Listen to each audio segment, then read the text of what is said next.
பாத்தீங்களா போலீஸ் உடனே காக்கா பிடிக்கிறான். இவனை விடவே கூடாது. நான் இருக்கிற உங்களுக்கு தெரிஞ்சிருச்சா? நான் யார் தெரியுமா? நல்லாவே தெரியும் தங்கையா. ஐயோ, நான் தங்கையா இல்ல, பின்ன சின்னையாவா இல்ல பெரியயாவா? நான் சொல்றத கேளுங்க. ஐயோ, நீ தானே தங்கையா?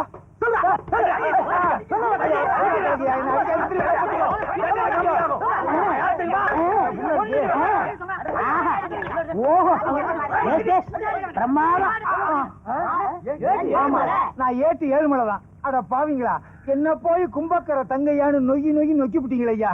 கஞ்சா கடத்தரவனை பிடிக்கிறதுக்காகவும் கும்பக்கரை தங்கையாவை பிடிக்கிறதுக்காகவும் மார்வேஷத்துல அலைஞ்சேன். என்ன இப்படி பேக்ல பின்னி விட்டீங்களா? சாரி. ஆமா, சாரின்னு ஒரு வாரத்துல சொல்லிடுவீங்க. 10 நான் 2 மாசத்துக்குள்ள போடணும். இந்த பக்கம் போய் தேடுங்கய்யா, போங்க. நீங்க இந்த பக்கம் போய் தேடுங்கய்யா, போங்கய்யா. ஐயோ, அடிச்சு என்ன ஔவையார் ஆக்கி விட்டானுங்களே. எப்ப நான் நிமிருவேன்?